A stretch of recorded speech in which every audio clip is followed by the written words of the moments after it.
வணக்கம். நான் டாக்டர் அமநாதன் அர்ச்சுனா. இன்றைக்கு ஜூன் மாதம் 16ஆம் திகதி 2025ஆம் ஆண்டு. உங்களோட இந்த வீடியோவில் கவலையும் சந்தோஷமும் சேர்ந்த ஒரு வீடியோவோடு உங்களோட இணையர்கள் எனக்கு மிக மகிழ்ச்சி. அந்த கவலைக்குரிய காரணம் எனக்கு இவ்வளவு சந்தோஷத்தை தந்தவரால் தான். அந்த கவலைக்குரிய காரணம் இன்றைய தினம் நீங்கள் என்னுடைய முகப்புத்தகத்தில் பார்த்துருப்பீங்கள். ஒரு காரசாரமான சண்டேன்னு வந்துட்டா சட்ட கிளிகள், அதில் எந்த சந்தேகம் உங்களுக்கு வேண்டாம். தாராளமாக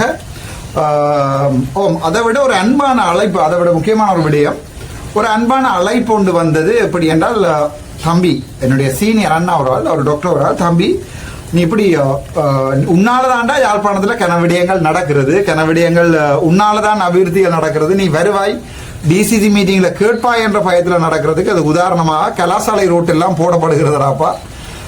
ஆனால் நீ இந்த ஃபன்னாக எடுக்காம கொஞ்சம் சீரியஸாக ப்ரொஃபஷனலாக நீ உன்னுடைய வேலைகளை செய்தால் இன்னும் நல்லா இருக்கும். அதனால் எனக்கு வயசான போயிட்டு சின்னபடியே என்று சொல்லி எனக்கு அட்வைஸ் பண்ணப்பட்டது. நான் அதை ஏற்றுக்கொள்கிறேன். ஆனால் நான் அதை எப்படி பார்க்குறேன்டா, ஒரு ஒரு ஒரு சீரியஸாக ஒரு ஜிம்மன்னு முகத்தை வச்சு கொண்டுக்கிறது கயந்திரமார் பொன்னம்பலத்தால் ஏதும், சிறிதரன் ஐயாவோட ஏதும். ஏன்னா அவர்கள் சிரிச்சாலே அது ஒரு பெரிய பிரச்சனையாக போயிடும். ஆனால் எங்களை பொறுத்த வரைக்கும் நாங்கள் மக்களோட மக்களாக நிற்கிறார்கள், சாதாரணமான எல்லாரோடையும் பழகிறார்கள். ஏன் இந்த போலியான ஜிவ்வென்ற ஒரு முகம் என்பதுதான் என்னுடைய கேள்வி. ஆனால் ப்ரொஃபஷனலாக தான் நீங்கள் என்னை பார்க்க வேணுமென்றால் பாராளுமன்ற குழுக்கள் மீட்டிங்களில் நீங்கள் என்ன பார்க்கலாம், எப்படி ப்ரொஃபஷனலாக இருப்போம் என்று. ஆனால் எங்களுக்கு மாங்கொட்டை அடித்து கொண்டு போய் ஸ்கூலில் பார்க் பண்ணி போட்டு திருப்பி கொண்டு வந்த வரலாறுகள் இருக்கிறது. ஆகவே நாங்கள் ஒரு சாதாரண மனிதர் தான். நாங்கள்லாம் பெரிய கடவுளாக, கிட்ட போக கஷ்டமான எம்ஜிஆராக எல்லாம் பிறக்கல, எம்ஜி ராமச்சந்திரனாக பிறக்கவில்லை. நான் சாதாரண மனிதனாக சாதாரண குடும்பத்திலே பிறந்து வருவேன். ஆகவே எனக்கு அந்த ஒரு ப்ரொஃபஷனலைஸ் இது அப்படி அதெல்லாம் எனக்கு கஷ்டமாக இருக்கிறது. நான் சாதாரண மனிதன். ஸோ அதையும் சொல்லிக்கொண்டு இந்த வீடியோவுக்கு வரேன். துரோகி பட்டம் எங்களுடைய இளஞ்செழியன் ஐயாவுக்கு. இதுக்கு அந்த மனுஷன் ஒரு பெரிய ஒரு மனிதன் என்று சொல்வது ரந்தாக்களை, ஒரு பெரிய ஒரு புகழ்மிக்க ஒரு நீதிக்கு தேவையானவர்கள். நான் ஒரு வசனம் என்னுடைய விடயத்திலே நான் சொல்லணுமென்றதற்காக தான் நான் உண்மையை சொல்லுகிறேன். நான் நினைக்கிறேன், பாராளுமன்றத்திலே எங்களுடைய நீதிபதி இளஞ்செழியன் தொடர்பாக கதைத்தது நான் மட்டுமே தான். அண்மையில நான் பார்த்து எங்களோட கஜேந்திரமார் அவர் சொல்லுவார், தான் எல்லாருடையும் காய்ச்சிருக்கிறேன். ஆனால் அதை வெளிப்படையாக கதைத்தாரான்னு கேட்டால் இல்லை. நீதிபதி இளஞ்செழியன் தொடர்பாக அவருக்கு அநீதி நடக்கும் போதும் பாராளுமன்றத்தில் கதைத்த ஒரே ஒரு பாராளுமன்ற உறுப்பினர் நான் மட்டும்தான். ஏன்னா எனக்கு அந்த பின்னோக்கங்கள் முன்னோக்கங்கள் எல்லாம் இல்லை. நான் கதைப்பதை துணிந்து கதைத்தவன் நான் மட்டும்தான். இதுல இது ஒரு இடியப்ப சிக்கல் மாதிரி அந்த இதை விளங்கப்படுத்துகிறேன். உங்களுக்கு தெரியும், ஜனாதிபதி தேர்தல் முடிந்தது. அன்றகுமார் சபாநாயகர், சில பேருக்கு இந்த வீடியோ பார்த்து யார் ஜனாதிபதி என்று தெரியாது. அன்றகுமார் சபாநாயகர் ஜனாதிபதி, அப்படிதான் கொமெண்ட் போடுகிறார்கள் ஃபேஸ்புக்கில். அது பிறகு ஜெனரல் எலெக்ஷன் நடந்தது, பொது தேர்தல் நடந்தது. அதுல நான் உட்பட ஸ்ரீதரன் ஐயாவும் சொல்ல வேண்டிய தேவை சில பேருக்கு யார் இப்போது உதாரணத்துக்கு எங்களுடைய இளங்குமரனை பொறுத்த வரைக்கும் தான் ஒரு ஆளுங்கட்சி பாராளுமன்ற உறுப்பினர் என்று கூட தெரியாது. அண்மையில் ஒரு ஸ்பீச் ஒன்றில் பார்த்து, நாங்கள் அரசாங்கத்தின் கோரிக்கைகளை நீதான் ஐயா அரசாங்கம், நாங்கள் தான்டா எதிர்கட்சி, ஏண்டா காமெடி பண்றாய். பாவம் நல்லபடியன். சில விடயங்களை நீங்கள் அவனை பெருசா மற்ற பாராளுமன்றோட ஒப்படைக்கல. தம்பி இளங்குமரன் பரவாயில்லை. கயந்திரமார் பொன்னம்பலத்துக்கு தையிட்டி விகாரையும் மற்றது எங்களுடைய இந்த ஒட்டுக்குழுக்களோட செய்யறதை தவிர வேற ஒன்றுமே தெரியும். அப்படியெல்லாம் பார்க்கல. அரசியல் பேக்ரவுண்டே இல்லாம இந்த மாதிரி வந்த ஒருத்தன் அவனுக்கு கொஞ்சம் திடீரென்று அவன் இருந்த நிலையிலிருந்து திடீரென்று மேல வந்திருக்கிறான். அவை கஷ்டமா இருக்கிறது. விட்டு பிடிப்பேன். நானும் வாத்தல் எடுக்கிறேன் தான். நித்திரை கொண்ட வீடியோ போட்டோவை போட்டிருக்கேன் இந்த பேஸ்புக்ல. ஆனால் அவன், நீங்க நினைச்சால் அவன் என்னை கோய்ப்பான். இந்த படம் சான்று, இந்த படத்தை போடுகிறேன், நீங்கள் பாருங்கள். இது நானும் இளங்குமரனும் பாராளுமன்றத்தில் எப்படி நிற்கிறோம் என்பதற்காக இந்த படம் சான்று. நாங்களும் எதிரியால் இல்லை, பரம்பரை எதிரியால் இல்லை. நாளைக்கு எனக்கு அரசியலையும் நான் இருப்பேன் தெரியாது, இளங்குமரனுக்கும் திருப்ப தெரியாது. ஆகவே நாங்கள் யாரும் எதிரிகள் அல்ல. கருத்துக்களால் வெல்றார்கள். சரி, விஷயத்துக்கு வர எங்களுடைய இளஞ்செழியன் ஐயாவினுடைய இந்த பிரச்சனை. அதுக்கு முன்னம் நாங்கள் 3 பாராளுமன்ற உறுப்பினர்கள், நான், கஜேந்திரகுமார் பொன்னம்பலம், மற்றது ஸ்ரீதரன் ஐயா அவர்கள் இருக்கிறார்கள். யாழ்ப்பாணத்தை பொறுத்த வரைக்கும் 3 அரசாங்க பாராளுமன்ற உறுப்பினர்கள் இருக்கிறார்கள். தெரியாதவர்களுக்காக இந்த வசனம். அதை விட தேசிய பட்டியலிலே வந்த எங்களுடைய அமைச்சர் எங்களுடைய பேர் மறந்துவிட்டு அமைச்சர் அவர்கள் இருக்கிறார். சரி, சந்திரசேகர் அமைச்சர்களும் இருக்கிறார். அவ்வளவுதான் பிரச்சனை. இங்க மாகாண சபை உள்ளூராட்சி சபை தேர்தல் இப்பதானே நான் அரசியலுக்கு புதுசு இப்பதான் பார்க்கிறேன். உள்ளூராட்சி சபை தேர்தலில் மறைமுக வாக்கெடுப்பு தானே, அதன் போது உங்களுக்கு வாக்கு போடுகிறேன் சொல்லி போட்டு இங்கால வாக்கு போட்டாக்கள் இருக்கு. நாம் அப்படி இப்ப கொழும்புல பிரச்சனை நடக்க ஒரே இந்த போட்டிக்கு அதை கதிரை யார் பிடிக்கிறதுல சண்டை. இதுக்குள்ள கொள்கையோடு நிற்பது என்பிபி மட்டும்தான். அதுல எந்த சந்தேகமும் இல்லை. அவங்கள்ட்ட கொள்கை நாங்கள் எந்த ஒட்டுக்குழுவோடையும் போய் சேர மாட்டோம், எந்த தமிழ் கட்சிகளோடையும் போய் சேர மாட்டோம். நாங்களாக இருப்போம். எனக்கு தெரிய இது வரைக்கும் என்பிபி யாருக்கும் ஆதரவு கொடுக்க, அதாவது இதுல கதிரை கடிபடுறது யாருன்னா சுமந்திரனுடைய தமிழரசு கட்சியும் தமிழர் தான் கதிரை கடிபடுகிறோம். அதே நேரம் எங்களுடைய ஒட்டுக்குழுக்களின் தலைவர்களுடைய கட்சியும் தான் தெளிவாக கதிரை கடிபடுகிறது. என்னுடைய ஒரே ஒரு உறுப்பினர்கள் இருக்கிறார். யார் என்றால் பிரகாஷ் ரீகண்ணன். அவர்கள் தெளிவாக சொல்லியிருக்கிறார், பருத்தித்துறையில நீங்க நடுநிலையாக இருங்கள். இனி அவர் தனிப்பட்ட ரீதியில முடிவெடுக்கிறதை நான் தடுக்க மாட்டேன். ஏனென்றால் என்னுடைய கட்சிக்குள்ள அவர் என்ன முழுமையாக உள்வாங்கப்படவில்லை. தற்போது இருக்கிற முடிவுகளில் நான் பிரகாசன் சொல்லியிருக்கேன், பிரகாசனை வேண்டாம், நாங்கள் நடுநிலையாக இருப்போம். ஒரே ஒரு ஆள் தானே அண்ணன், நீங்கள் மட்டும்தானே நடுநிலையாக இருப்போம். எங்களுடைய மானத்தையும் சுய கௌரவத்தையும் பாதுகாத்துக் கொண்டு பருத்தித்துறை நகர சபையில் நாங்கள் இதோடு இருப்போம், நடுநிலைமையாக இருப்போம். அதே நேரத்தில் நான் இந்த இதுல ஒன்று வந்தது, இது பூநகரியிலையும் சொல்லியிருக்கிற நடுநிலைமையாக இருங்கொண்டு என்ன செய்கிறார்களோ எனக்கு தெரியாது. அதே மாதிரி துணுக்காய் பிரதேச சபையிலையும் சொல்லியிருக்கிற நடுநிலைமையாக இருங்க. ஆனால் அவர்கள் நான் சொல்வதை கேட்பதில்லை என்றால் தமிழ் பாக்ஸினுடைய ஆக்கலாம் தாங்கள். ஆகவே ஐ டோன்ட் கேர். இந்த அற்ப பதர்களோடு நான் கதைக்க போவதே இல்லை. பூனாரி அக்கா பாவம், எங்களுடைய காவல்துறை அண்ணா அவர்களுடைய மனைவி. அதோட யாராவது இப்போ உங்களுக்கு தெரியும், முல்லைத்தீவில் இருந்து ஒருவர், நான் அவரோட ஒரு நாள் கூட நேராக கண்டு கதைக்க விரும்பவில்லை. ஏனென்றால் இப்படியான ஒருவர்களை எங்களுடைய கட்சியில் சேர்க்கிறதே எனக்கு பெரிய கவலையாக இருந்தது. சரி, விஷயத்துக்கு வரேன். இந்த விஷயம் என்னென்றால், எங்களுடைய இளஞ்செழியன் ஐயா, இப்போ உங்களுக்கு தெரியும், ஜனாதிபதி தேர்தல் முடிஞ்சிட்டது, பாராளுமன்ற தேர்தல் முடிஞ்சிட்டது, உள்ளூராட்சி சபை தேர்தலில் அடிபாடு நடக்கிறது. அடுத்தது மாகாண சபை தேர்தல் ஒன்று தான் இந்த 4-5 வருடங்களுக்குள்ளே இருக்கக்கூடிய மிகவும் மோசமாகவும் பலத்த எதிர்பார்ப்போடு இருக்கிறதுன்ற ஒரு தேர்தல். உங்களுக்கு அது வடிவாகவே தெரியும். ஸோ இதில் முதலமைச்சர் யார் என்று எலக்ட்ரானிக் மீடியாக்களில் வர சகல வாக்கெடுப்புகளையும் 70% என்னுடைய பேர் இருக்கிறது. நான் வருவேனோ இல்லையோ என்பது தெரியாது கூட. மக்கள் இவன் வந்தால் நான் யாழ்ப்பாணத்தில் ஏதாவது நடக்கும் என்று ஒரு 70-80% இருக்கிறது. சரி, பிரச்சனை என்னென்றா, நான் இப்போது ஒரு வாக்கெடுப்பு எடுத்தேன். அந்த வாக்கெடுப்புன்ற படத்தையும் இதில் போடுறேன், 2வதா நீங்க பார்க்கலாம். அந்த வாக்கெடுப்புல மக்கள் சொல்லியிருக்கிறார்கள், 48% மக்கள், நீ பாராளுமன்றத்திலே இரு ராசா, உனக்கு பாராளுமன்றத்தில இருந்து எங்களுடைய குரல் ஒலிக்க வேண்டும். நீ யாழ்ப்பாணத்தை ஆட்டினாய், சாவச்சேரி ஆட்டினாய், இப்போ டிசிசி மீட்டிங் ஆட்டினாய், வடக்கு மாநிலத்தை ஆட்டினாய், இப்போ பாராளுமன்றத்திலையும் போய் கண்ணுக்குள்ள எண்ணெயை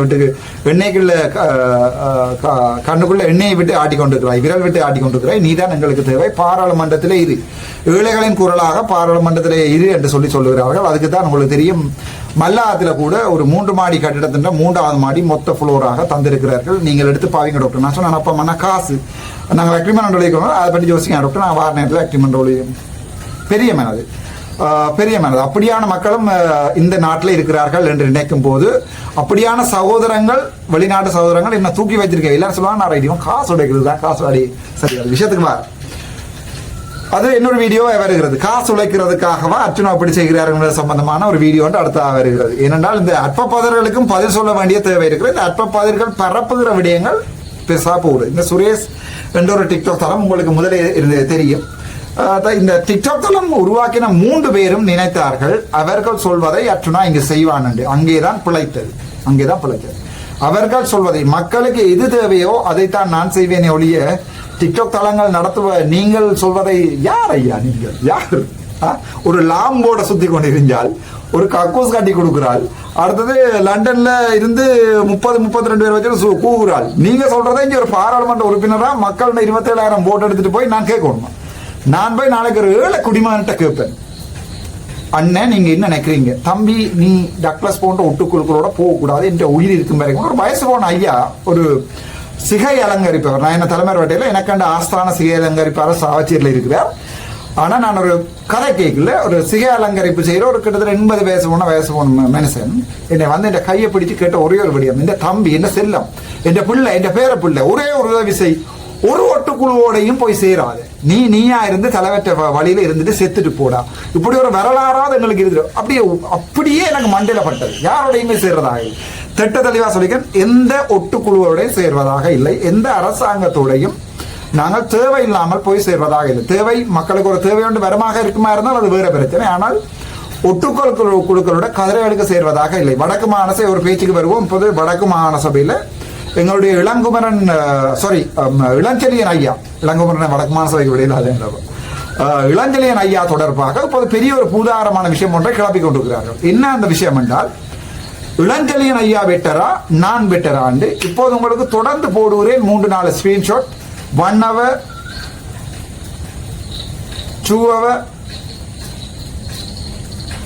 3 hour, 4 hour, லேட்டஸ்ட். இந்த 5 ஸ்கிரீன்ஷாட்டையும் போடுகிறேன். 70-75% ராமநாதன் அர்ச்சனாவினுடைய வாக்கெடுப்புகள். இங்கே சில பேருக்கு போட்டு காட்ட வேண்டி இருக்கிறது. என்னால் முடியும், ஆனால் நான் செய்யவில்லை. ஏனென்றால் இந்த ஒரு உண்மையான ஒருவரை கொண்டு நிப்பாட்ட வேண்டும் என்பதற்காகத்தான் நான் போராடுகிறேன் ஒழிய, நீங்க சொல்லுவீங்களா இருந்தால் சாவச்சேரியில் இருந்து பாராளுமன்றம் 3 மாதத்துல வந்த எனக்கு மாகாண சபையை 2 ஆக்கலும். ஆனால் நான் அதை பெரிதாக அலட்டிக் கொள்வதாக இல்லை. அதுதான் உண்மை. அதிலே இந்த சுரேஷ் என்றவர் யார் என்று சொன்னால், இவருடைய சகோதரர் வழியான ஒரு தூரத்து உறவினராகத்தான் எங்களுடைய இளஞ்செழியன் ஐயா இருக்கிறார் என்று சொல்லப்படுகிறது. ஐயா என்ன மன்னிக்கவும், பிள்ளையாக நான் சொல்லியிருந்தால் என்று சொல்லப்படுகிறது. இந்த இளஞ்செழியன் ஐயாவை அரசியலுக்கு கொண்டு வருவோம் என்று கேட்டதே இந்த சுரேஷ் டிக்டாக் தளம் தான். சுரேஷ் டிக்டாக் தளம் மெல்லமாக அந்த விசிலை அடிக்கும் போது நான் சொன்னேன், நீங்க முக்கிய எல்லாம் கொண்டு வந்து ஏற்கனவே லாம்பு சின்னத்தை கொண்ட முல்லைத்தீவுல கொண்டு வந்து காணும் தானே தம்பி, நீங்க ஒன்றும் ஆணிகளை புடுங்க வேண்டாம், நான் ஐயாவை கதைத்து கூட்டி வருகிறேன் என்று கௌசல்யாவுக்கு எங்களுடைய இளஞ்செழியன் சார் என்று சொன்னால் அவ்வளவு விருப்பம். அவருக்கு மட்டுமில்லை, வடக்கு மாகாண மக்கள், கிழக்கு மாகாண மக்கள் எல்லாருக்குமே இளஞ்செழியன் ஐயான்னு சொன்னால் அவ்வளவு விருப்பம். ஆகவே நான் யோசித்தேன், சரி இளஞ்செழியன் ஐயாவை கொண்டு ஒரு மதிப்பு கூடியவர், ஒரு நம்பிக்கை தானே. எங்களுடைய முன்னாள் நீதியரசர் ஒருவர் சிவி விக்னேஸ்வரன் பார் பெர்மிட் கொடுப்பார் என்று நாங்கள் யாருமே எதிர்பார்க்கவில்லை. எங்களுடைய இளஞ்செழியன் ஐயா என்ன செய்வார் என்று தெரியாது. ஆனால் ஒரு நம்பிக்கை, ஏதோ ஒரு நம்பிக்கை தான் என்னை நீங்கள் பாராளுமன்றம் அனுப்பினீங்கள். இன்று கூட, நேற்று கூட நான் இங்கே கொழும்பு சேர்ந்த போது கிட்டத்தட்ட 40,000 ரூபாய்க்கு பெட்ரோல் அடித்திருக்கிறேன். தனியாக டிரைவ் பண்ணியிருக்கிறேன். எதற்காக சொன்னால், இந்த சனம் என்ன நம்பி இப்படி கீறி போட்டு வந்தது. அர்ச்சனாக்கு கீற நான் செய்வான் என்ற ஒருத்த நல்ல 27,000 பேர் கீறினவங்க, 27,900 சொச்சமான வாக்கு ஏதோ ஒரு சனம் கீறினது. நீங்கள் அவனை கோமாளி பைத்தியம் என்று சொன்னாலும் எங்களுக்கு எங்களோட டாக்டரை தெரியும், அவருக்கு எங்க என்ன கதைக்கணும் தெரியும் என்றால், அந்த 27,000 பேருடைய மானம் மரியாதை போகக்கூடாதுக்கான தான் நான் 2 வரைக்கும் நிற்கிறேன். 2வது, என்னுடைய தந்தை சொல்லியிருக்கிறார், எடுத்த கால வாழ்க்கையில பின்வைக்க கூடாது. கால் எடுக்கிறதுக்கு வைக்கிறதுக்கு முன்ன 1000 தர சிந்தி. நான் யோசிக்கிறேன், முதல் நாள் சாவச்சேரியிலிருந்து அடுத்த நாள் சாவச்சேரி வெளியால் மக்கள் திரண்டிருக்கிறார்கள். அண்மையில தெல்லிப்பளையும் திரண்டிருந்தவர்கள், நீங்க போய் அந்த வீடியோகள் 2 பார்க்கலாம். மக்கள் திரண்டிருக்கும் போது அப்படியே ஒரு ஷோர்ட்ஸோட வெளியே நிற்கிறேன். அப்படி கண்ணீர் ஒழுவது எனக்கு அழையலாது. அதுல நான் யோசிச்சேன், இல்ல செத்தாலும் இந்த சனம் தான் என்ன தூக்கிக்கொண்டே எரிக்கும். சிம்பிளஸ் தட். நான் சாவதாக இருந்தால், எப்போது கண் முழுக்க தண்ணீர் ஆகிறது, நான் சாவதாக இருந்தால் இந்த சாவச்சேரி சனம் என்னை கொண்டு எரிக்கணும். இந்த சனத்துக்காண்டி சாவணும் பண்ணி யோசிச்சேன். என்ன கஷ்டப்பட்டு மெடிசின் படிச்சுட்டேன். 2000 சரியான கவலையில நான் சொன்ன இந்த வீடியோ கவலையாகவும் சிரிப்பாக தான் இந்த வீடியோ போடுறது. என்ன கவலையிலையும் சிரிக்க தெரிந்தவன்னா, 2005ஆம் ஆண்டு 2006ஆம் ஆண்டு ஜூன் மாதம் பாதை பூட்டப்படுகிறது. 2005ஆம் ஆண்டு முதலாந்திரம் A level எக்ஸாம் எடுக்கிறேன். அம்மாவோட இருந்து அம்மா எனக்கு 2BC அதன் போது அம்மா என்னோட இருக்கிறார். நானும் அம்மாவும் மட்டும்தான் பெருமாள் ஓயிலடி வீட்டில் இருக்கிறோம்.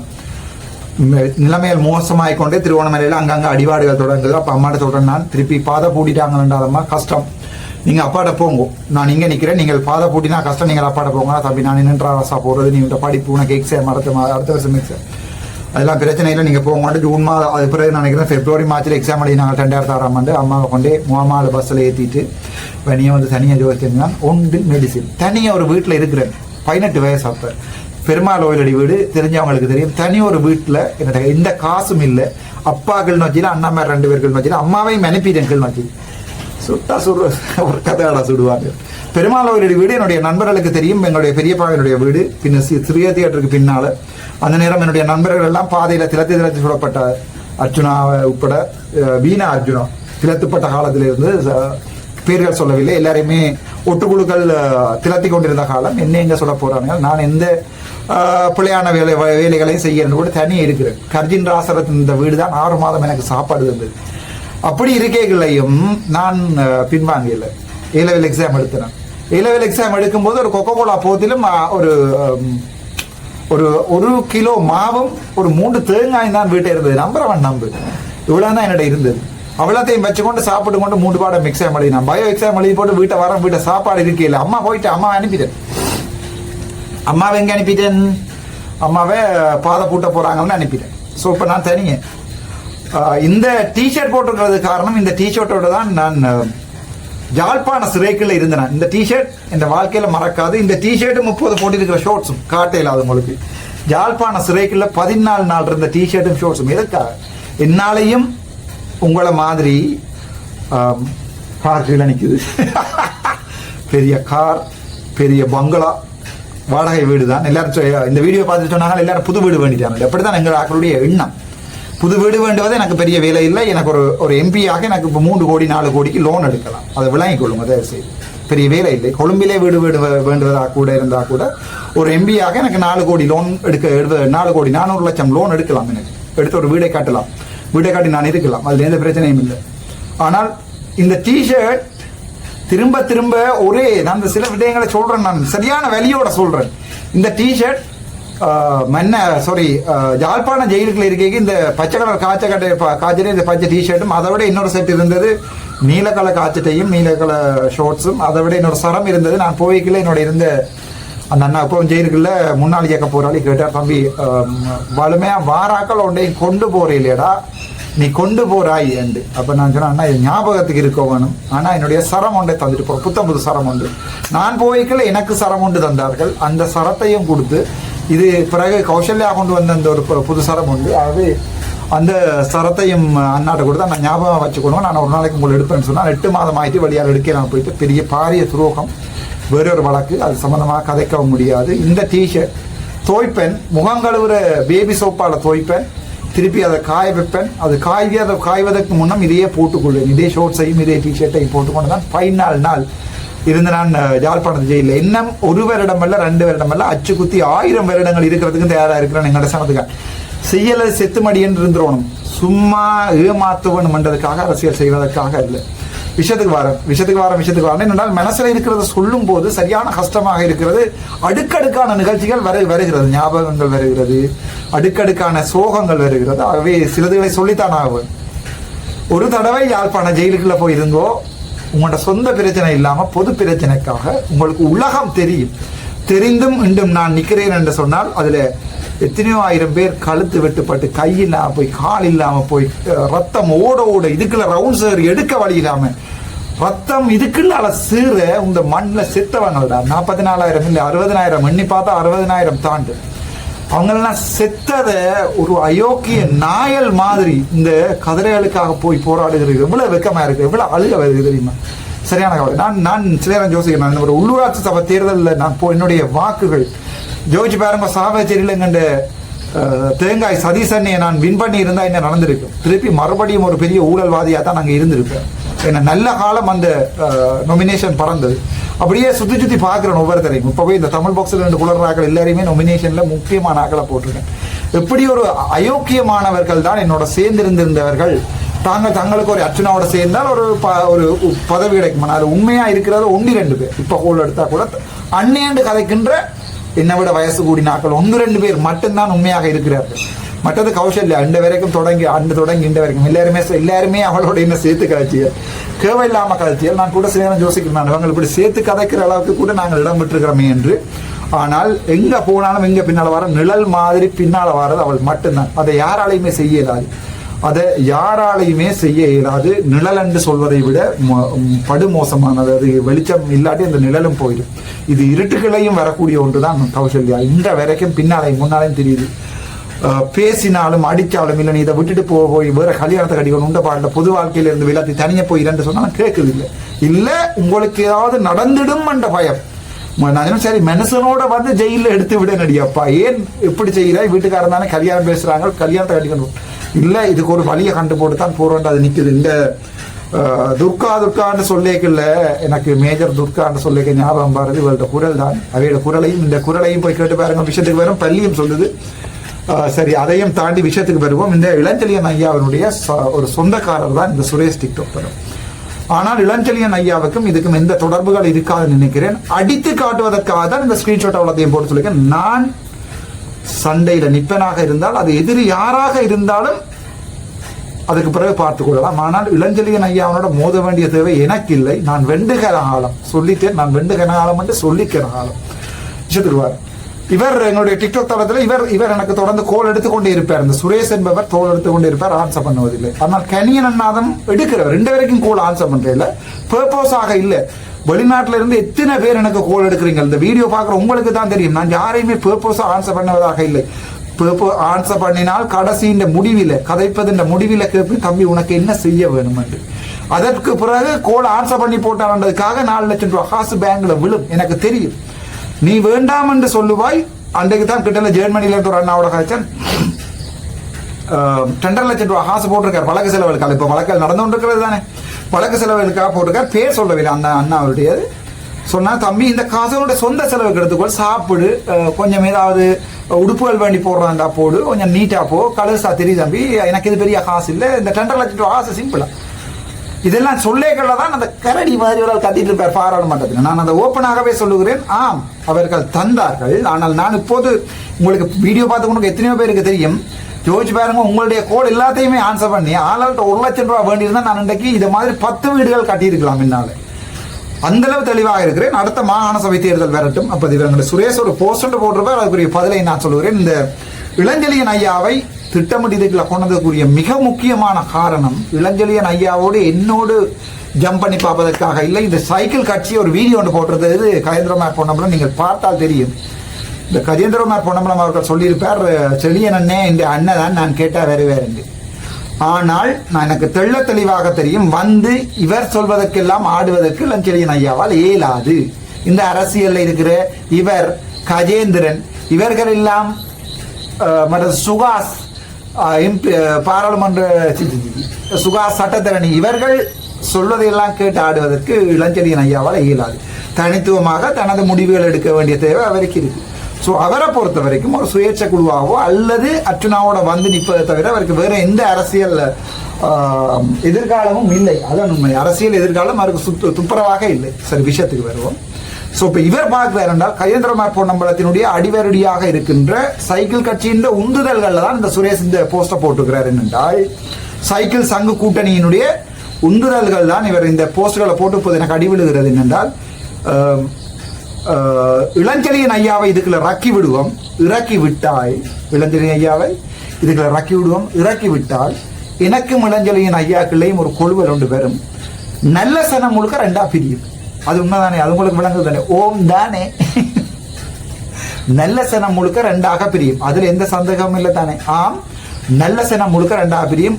ஒரு கொஞ்ச சனம் இளஞ்செழியன் ஐயாட்ட போகும், ஒரு கொஞ்ச சனம் என்னட்ட வரும். இந்த ஆக்டிவாக இருக்கிற முகப்புத்தகங்கள்ல பேஸ்புக்ல ஆக்டிவாக இருக்க ஓட் 2ஆக உடையும் போது இந்த வீடு மான் சங்கு கூட்டணி இந்த எல்லா இச்ச சொச்சையிலும் ஆளாளுக்கு 5 சீட்டுகளை பிடித்துக் கொள்வார்கள். இதுதான் திட்டமிட்ட அரசியல். இதே நானும் இளஞ்செழியன் சேரும் ஒண்டா நிப்பமாக இருந்தால் 36ல 18 இல்ல 36ல 30 எடுக்கக்கூடிய சாத்தியக்கூறு இருக்கு. உங்கள் எல்லாருக்குமே தெரியும்.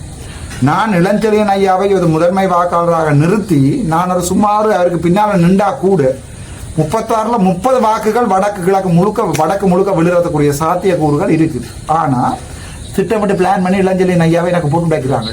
உடைச்சு என்னையும் அவரையும் உடைச்சு அவரை சைக்கிள் ஒன்று எடுத்து என்ன நடக்க போண்டா ஒருத்தருக்குமே அறுதி பெரும்பான்மை 36 சீட்ல 18 சீட் ஒரு ஆளுக்கு வந்ததான் அறுதி பெரும்பான்மை. எனக்கு அறுதி பெரும்பான்மை வந்துவிடும் என்பதால உடைக்கிறதுக்காக தான் இளஞ்செழியன் ஐயா இறக்கி இருக்கிறாங்க. இறக்கி இதுக்குள்ள உடைக்கணுமா உங்களுடைய அரசியலாம் தெரிஞ்சுதாண்டா. நான் காலத்துக்கு முன்னமே சொன்னால் ஐயா தான் என்னுடைய தலைவர் என்று. இப்ப இங்க வராம ஐயா அங்கால போய் நின்றா ஐயாக்கு என்ன நடக்கப்பட்ட ஐயாக்கே தெரியும். அரசியல் எனக்கு படிப்புகளா இருந்தால் கொஞ்சம் காலம் எடுக்கும் தம்பிகளா. இப்போ நான் வெளிப்படையா சொல்லியிருக்கிறேன், இளஞ்செழியன் ஐயா எனக்கு எதிராக நிற்பாரா இருந்தால் என்ன நடக்கும் என்றால் இளஞ்செழியன் ஐயாவுக்கு ஒரு 10 சீட் போகும், எனக்கு ஒரு 10 சீட் வரும், மிச்சம் 36 சீட்ல இன்னொரு 10 சீட் 4 சீட்டாக உடை, எல்லாமே உடை. ஸோ 10 சீட்டை வச்சு கொண்டு நானும் ஒன்றும் செய்ய போறதில்லை, 10 சீட்டை வச்சு கொண்டு இளஞ்செழியன் ஐயா நிற்க போறதில்லை. கபிலன் வந்தால் ஒரு 8 சீட்டோட கபிலனாலையும் ஒன்றும் செய்ய போறதில்லை, 28 சீட். அங்கால சுமந்திரன் வந்தால் ஒரு 4 சீட் வரும், 3 சீட் வரும். ஸ்ரீதரன் ஐயா வராமல் ஸ்ரீதரன் ஐயா வந்தால் எங்களோட ஒரு டஃப் ஒன்று கொடுப்பாரு, கிளிநொச்சி வாக்குகளை கொண்டு என்ன சுத்தி கொண்டு தெரியாத ஒரு நம்பிக்கை ஒன்று இருக்கு. ஆனால் அதுக்கும் நாங்கள் பிளான் பி பிளான் சி வைத்திருக்கிறோம். எங்களுக்கு அதுக்கும் என்ன செய்ய வேணும்னு தெரியும். இப்ப இந்த நானும் இளஞ்செழியன் ஐயாவும் உண்டா நின்றா உடைப்பம் என்று தெரிஞ்சாக்கள் தான் இந்த மாபெரும் அரசியலை செய்து கொண்டிருக்கிறார்கள். இதற்காகத்தான் நான் கனகாலத்துக்கு முன்னமே சொன்னான், இளஞ்செழியன் ஐயா வாரண்டால் என்னோட வர வேணும், நான் அவரை தலைவராக போட்டு கட்சியில செய்திருக்கிறேன். ஆகவே அவர் அரசியலுக்கு வருவதாக இருந்தால் அவருக்கு என்னுடன் வருவதை தவிர வேற வழி இல்லை. வேறொரு கல்லரோடையும் அவரால் போய் சேர்ந்து நிற்க முடியாது. இளஞ்செழியன் சார் என்னோட வருவாரா இருந்தால் முழு சட்டத்தரணிகளும் எங்களோட வருவார்கள். அவரை சட்டத்தரணிகள் வருவார்களா இருந்தால் ப்ரொஃபஷனல் குரூப் அவ்வளவுமே ஓடி வரும் எங்களோட. அதான் உண்மை. ஆகவே இளஞ்செழியன் ஐயாவும் ஒன்றுக்கு 1000 தரம் திங்கவும் எனக்கு பாராளுமன்றத்திலிருந்து இறங்கி வந்து உங்களோட அடிபட வேண்டிய எந்த தேவையும் இல்லை. நான் அந்த நான் என்ற வசனம் தான் பிள்ளை. நாங்கள் எல்லாரும் உங்களை அன்போடும் ஆதரவோடும் எதிர்பார்க்கிறோம். நீங்கள் எங்களுடைய பக்கம் வந்து நீங்களே ஒரு கட்சியை அமைத்து உங்களுடைய அடிவரடிகளாக இருப்பதற்கு நாங்கள் தயாராக இருக்கிறோம். தெளிவுதானே? ஆகவே இப்போது இவர்கள் எல்லாம் உடைத்தால், ஐயா இந்த வீடியோ நீங்க பார்த்தால் அந்த தலையங்கத்துக்கு மன்னிக்கவும். இது நான் மக்கள் வந்து இந்த வீடியோவை பார்க்க வேண்டும் என்பதற்காக தான் இந்த மாதிரி தலையங்கம் போட்டுக்க. நீங்க ஒரு துரோகியாக, நீங்க துரோகியாக முடியாது. ஆனால் சில விடயங்கள் இருக்கிறது எனக்கு பிடிக்காத விடயங்கள், அது உங்களுடைய தனிப்பட்டது, நாங்கள் அதை பற்றி கதைக்க விரும்பவில்லை. ஆனால் நான் நினைக்கிறேன் நீங்கள் இந்த தமிழர்களுடைய அரசியல் வாழ்க்கையில் ஒரு பெரிய ஒரு நல்ல புள்ளியாக இருப்பீர்கள் என்ற நம்பிக்கை இருக்கிறது. CV விக்னேஸ்வரன் மாதிரி, பார் விக்னேஸ்வரன் மாதிரி மாறாமல் தாங்கள் ஒரு நல்ல ஒரு அரசியல் எதிர்காலத்தை தமிழ் மக்களுக்கு விட்டு செல்வீர்கள் என்ற நம்பிக்கை இனியாவது இருக்கிறது. தாங்கள் நீதிமன்றங்கள் இருந்த நேரங்களில் எதுவுமே செய்திருக்க முடியாது, போராளிகளுக்கு சப்போர்ட் பண்ணியிருக்க இயலாது. ஆனால் இப்போது கூட எனக்கு அதில் ஒரு சந்தேகம் இருக்கிறது. நீங்கள் வந்தால் எங்களுடைய தமிழில் விடுதலை போராட்டத்தை பாதுகாப்பீர்களா என்ற ஒரு நம்பிக்கை இருக்கிறது. பாதுகாக்காத பட்சத்தில் நீங்கள் எனக்கு எதிரிதான், பாதுகாத்தால் ஒன்றா நிற்கலாம். நன்றி, வணக்கம். டாக்டர் ராமநாதன்.